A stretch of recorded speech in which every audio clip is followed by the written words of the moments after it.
o mundo dos games e seus pequenos universos. Gamers ou jogadores é o tema da universidade que está começando agora.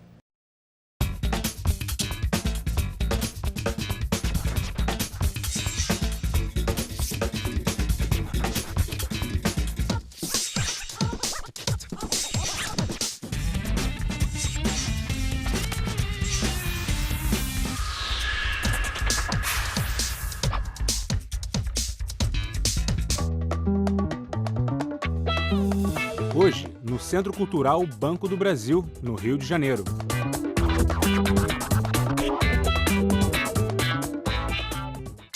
Arte, esporte, entretenimento, educação, mercado, forma de expressão. Do que a gente está falando, afinal, quando a gente fala do universo dos gamers? Você está falando de videogame de um modo geral, de todo mundo que aprecia o videogame, que curte da cultura do videogame, dos jogos, desde aqueles mais simples até os mais complexos, né? Tipo um exemplo de um simples. Candy Crush. E de um complexo? Final Fantasy XV. Você é um gamer desde quando? Então, eu comecei no universo dos games muito cedo com a minha família, que sempre foi uma tradição da gente de sentar. Então, quando umas famílias sentam pra ver filme, a minha família sentava pra jogar um jogo. É uma família gamer. É uma família gamer.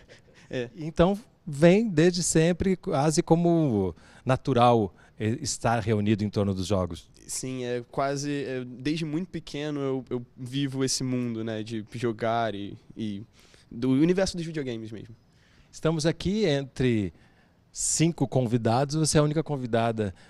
Gamer também é coisa de menina? Sim, e temos aí muitas profissionais, além de jogadoras, né, temos profissionais por trás dos jogos, fazendo um trabalho bem bonito aqui no Brasil e no mundo também. Mas foi preciso se colocar para que isso ficasse claro? Existe, de uma certa forma, um predomínio de jogadores homens ou isso é bobagem? Sim, existe, só que as meninas estão mostrando aí que elas podem mandar ver e que nós estamos presentes fazendo não só nosso bom trabalho, mas também mostrando que nós também somos apaixonadas pelos jogos. Apaixonados, essa é uma palavra que entra sempre, né? Mas a gente pode falar que o game é uma arte? Com certeza, ele é talvez a literatura do século XXI. Inclusive, justamente por defender tanto que os jogos sejam uma arte, que eu tenho um certo probleminha com essa palavra gamer, essa palavra game, a gente usa essa gíria gringa aí, né? Porque, na minha opinião, infelizmente, a gente tem uma visão muito... O conceito do gamer, ele carrega uma visão um pouquinho deturpada do que pode ser. A gente não fala, por exemplo, que tem o mover do cinema ou o musicer da música, certo? A gente fala o gamer. O que é o gamer? Geralmente, quando a gente fala gamer, ele é um cara que ele é viciadão em jogos, é um cara que joga pela disputa, pela conquista, para conseguir ponto, para conseguir jogar cada vez melhor. E os jogos não se limitam só a isso, né? Os jogos são uma forma de arte que podem expressar várias coisas, como, por exemplo, críticas sociais, críticas históricas, podem fazer a gente chorar, podem fazer a gente sorrir. Tem um casal de americanos que estão com um filho com câncer em fase terminal. E eles fizeram um jogo para poder lidar com a perda do filho, que é o Dead Dragon Cancer. Esse é um jogo, ele é uma obra de arte, certo? E qual é o papel do gamer nisso? Assim, o que o gamer entra nessa história de você apreciar um jogo, não como simplesmente uma disputa, né, do esporte, de você conseguir mais pontos, mas como uma forma de arte. Por isso eu sinceramente, não gosto muito desse termo gamer, entendeu? Educação também é uma área que o game pode interferir e ajudar? Muito, né, assim, e não só os chamados jogos educativos, assim, né, porque existe uma série de grupos de pesquisa, de trabalhos feitos dentro das escolas com jogos, aí se restringe aqueles, né, rótulos de jogos educativos, que em geral são jogos, né, mais simples, de baixo orçamento, que não tem tanta qualidade gráfica. E hoje já tem muita gente trabalhando com a ideia de que, na verdade, todo jogo é educativo, assim, né? Desde os jogos comerciais mais populares, como GTA, Assassin's Creed, até jogos mais simples e casuais, como, sei lá, o Candy Crush, que ele citou, que também pode ser um jogo pedagógico para se trabalhar, de repente, questões de matemática. Então, assim, o game tem que estar dentro da escola, né? Você é um gamer, um jogador profissional? Sim, eu jogo profissionalmente. O que isso significa? Significa que o jogador profissional, ele, diferentemente do jogador casual, ele tem toda uma rotina, ele tem que estar sempre em dia com as mudanças do jogo, ele tem que estar sempre praticando, ele tem que estar sempre demonstrando um desempenho um pouco mais acima no jogador mais casual. Ele tem é como se fosse realmente um emprego, como se ele fosse um atleta de qualquer outro tipo de esporte, só que ele é um esportista eletrônico. Então você dedica grande parte do seu dia a um determinado jogo? Basicamente, Que é qual? eu jogo profissionalmente League of Legends e eu passo grande parte do meu dia treinando, estudando o jogo, vendo em que eu posso melhorar. E é um jogo em equipe e a gente também melhora não só individualmente, como a nossa equipe como um todo. Apareceram vários nomes aqui, GTA, se não me engano, League of Legends e uns outros que eu não lembro mais, porque eu não sou um gamer. Como é que a gente pode dar a dimensão da quantidade, tipos de jogos que existem para uma pessoa que desconhece esse universo? Bom, o mercado dos games cresceu muito, né, nos últimos anos. O pessoal sempre compara aí com a indústria do cinema, que chegou até a ficar maior do que a indústria do cinema atualmente, em termos de ganho financeiro de produções. E a gente tem jogos aí que custam desde poucos $1.000 até milhões de dólares. A gente tem o próprio GTA, custou facilmente aí mais de $100 milhões e arrecadou muito mais do que isso. Custou o que você disse para produzir, para fazer com que ele existisse? Exatamente, porque cada vez mais o paralelo do cinema e dos games estão misturados. Hoje em dia você tem que ter captura de movimento dos personagens, você tem atores, os próprios personagens, por exemplo, do GTA V, né, do Grand Theft Auto V, os personagens são feitos na semelhança dos atores que atuaram os personagens.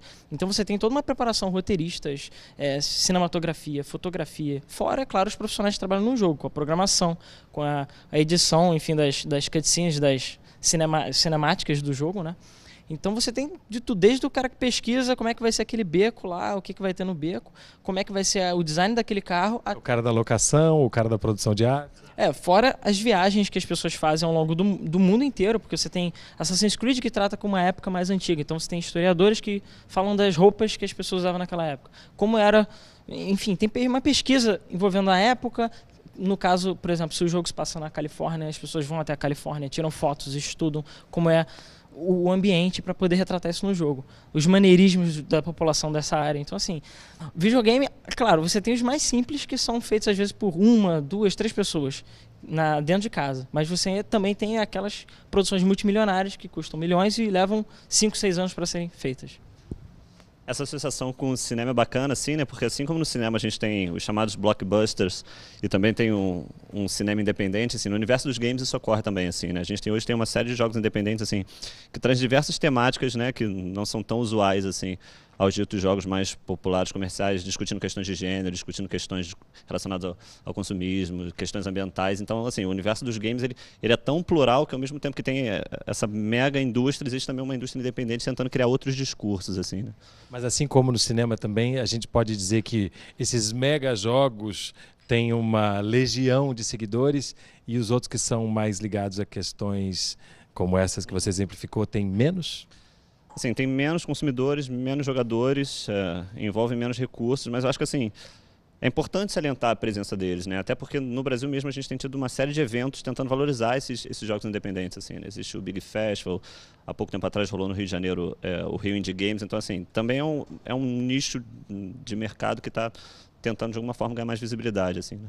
Então no próximo bloco, o Brasil e os jogos, o mercado, o esporte, a arte e o entretenimento com cara e sotaque brasileiro. Não sai daí, a gente volta já.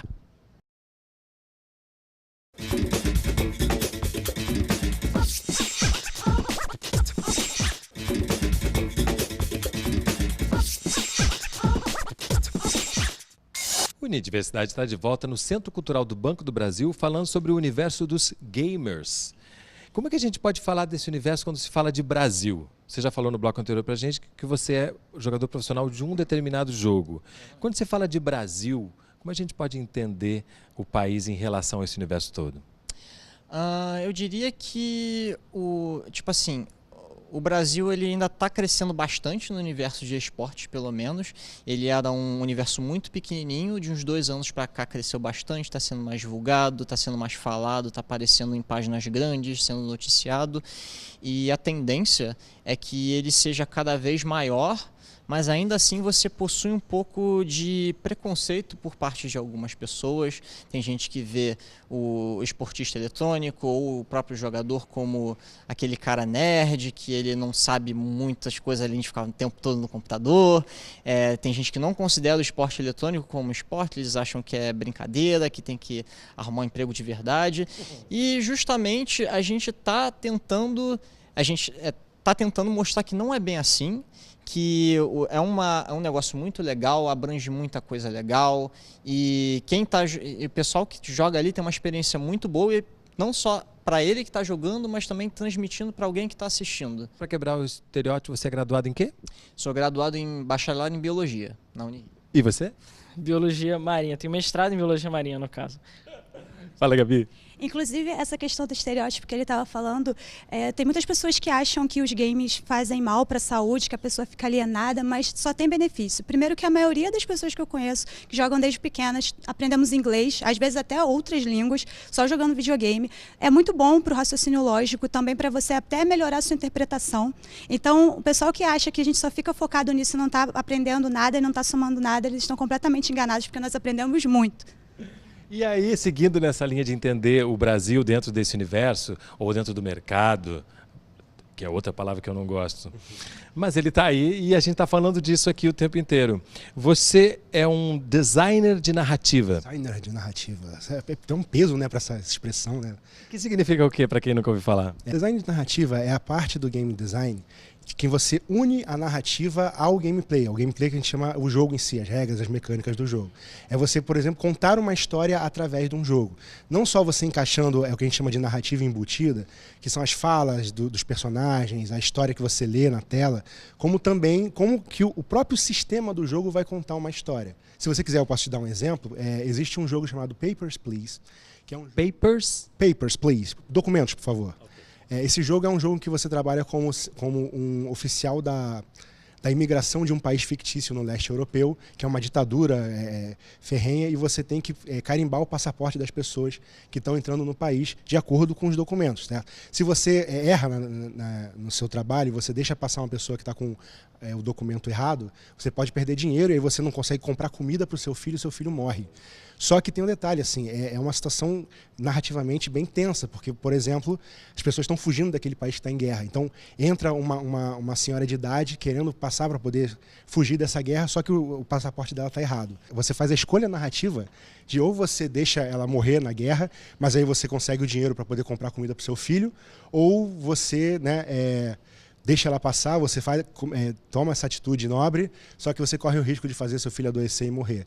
Isso é uma história que está sendo contada através do gameplay, né? E é uma das provas mais interessantes que a gente tem de como que os jogos são, de fato, uma forma de arte, não simplesmente um entretenimento. Assim. Eu respeito bastante a galera galera do esporte, a galera que curte os jogos como um entretenimento ou como um esporte.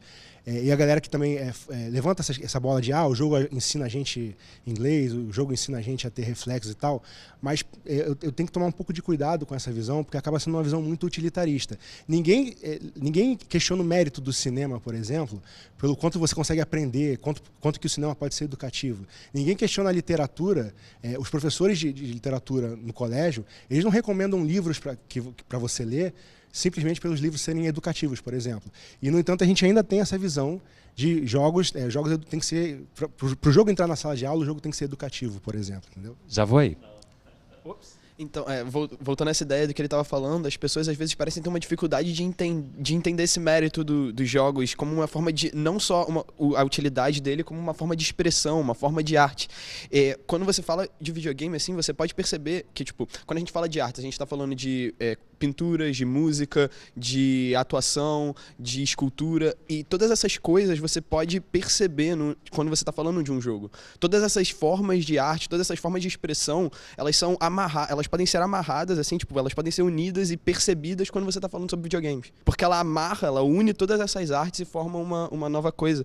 E além disso, você não é só o espectador dessa arte, você não está ali sentado olhando para um quadro, você não está ali olhando para uma peça. Você é o meio, você é o participante, você é o protagonista dessa arte. O que é muito interessante.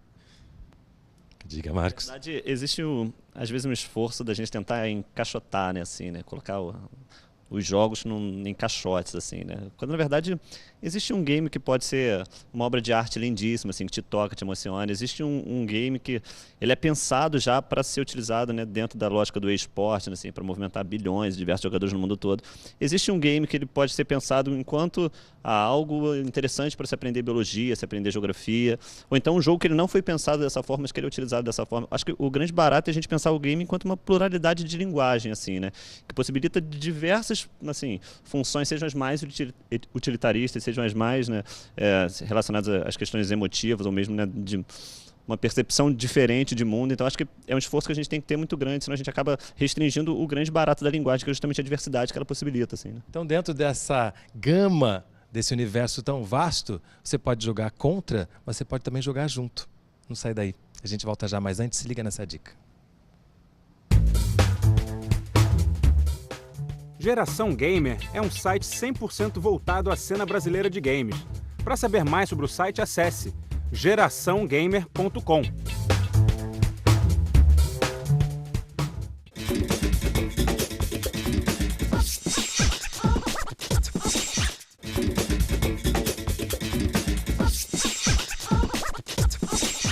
O Unidiversidade está de volta no Centro Cultural do Banco do Brasil, falando sobre o universo dos gamers. Vamos falar um pouco agora do passado, um pouquinho de nostalgia. Qual foi o primeiro jogo que você jogou? Eu comecei jogando no Atari e daí todos os outros consoles que foi aparecendo na casa da minha avó eu jogava, mas assim, os mais marcantes foi quando começou a aparecer computador, que tinha outros jogos assim que dava até para escolher. Aí joguei lá Pitfall, vinha Aladdin, Carmen Sandiego, e depois eu comecei a ir para os consoles. Naquela época minha família não tinha verba para comprar, então eu ia para as locadoras de games e fui para o Super Nintendo, Sega Saturno, Dreamcast, até chegar hoje aí que estamos na Steam, né?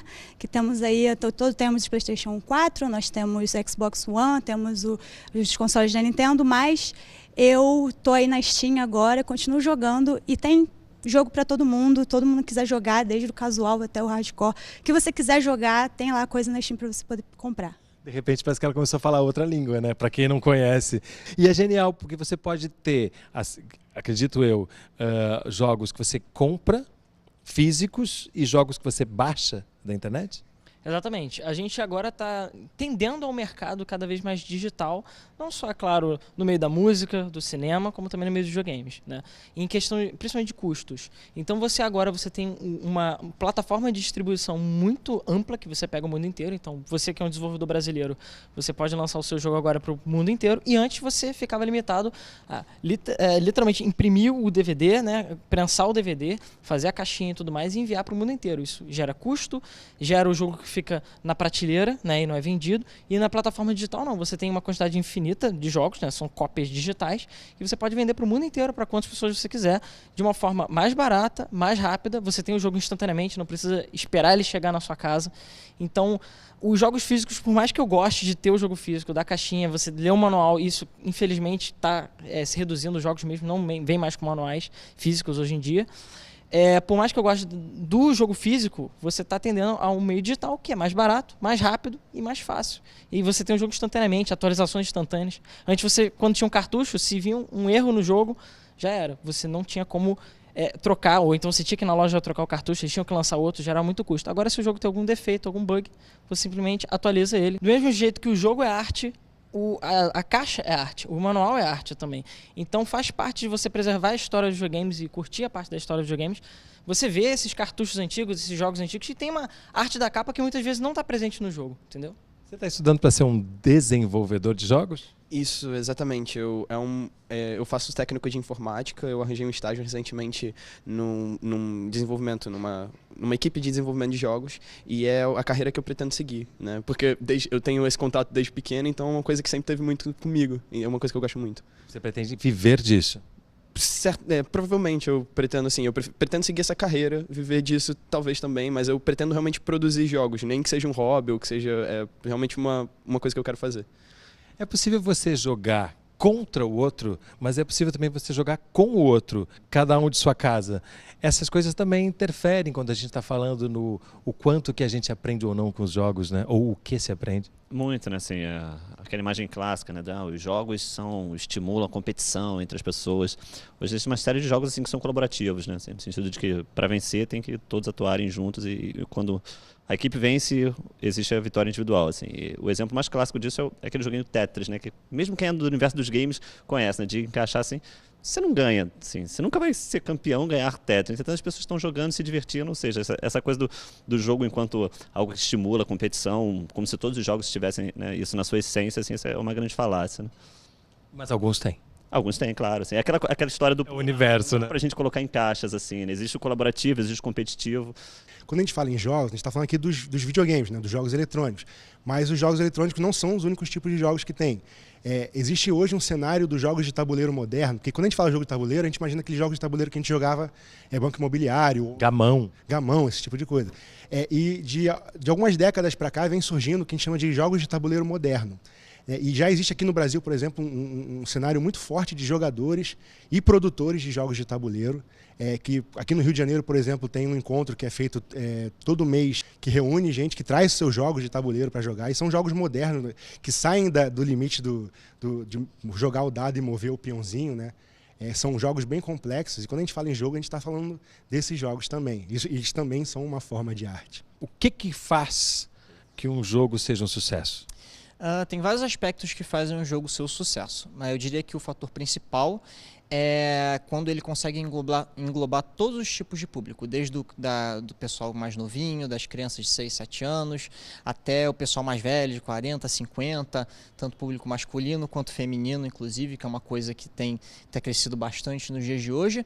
Além de englobar todo esse tipo de gente, é um jogo que ele consegue prender as pessoas nele a ponto das pessoas continuarem jogando durante um período muito grande sem que elas parem de jogar porque o jogo ficou chato, enjoou. Então ele tem alguns elementos que conseguem prender o jogador e chamar novos jogadores o tempo todo, seja se renovando, seja criando coisas novas. Isso para mim é o que faz um jogo ser um sucesso. Dentro disso também ele vai se atualizando, ele pode ter novas versões. Tem jogos, por exemplo, tem jogos que são online que eles saem o que a gente chama de patches, que eles saem atualizações novas, saem personagens novos, conteúdo novo. Tem jogos que não são assim, tem jogos que são, e geralmente esses jogos que estão sempre se atualizando, em jogos que não têm fim, por exemplo, que são jogos de partidas, esses jogos são os que geralmente prendem mais as pessoas, fazem mais sucesso e basicamente é isso. O que é o Gabi Volks?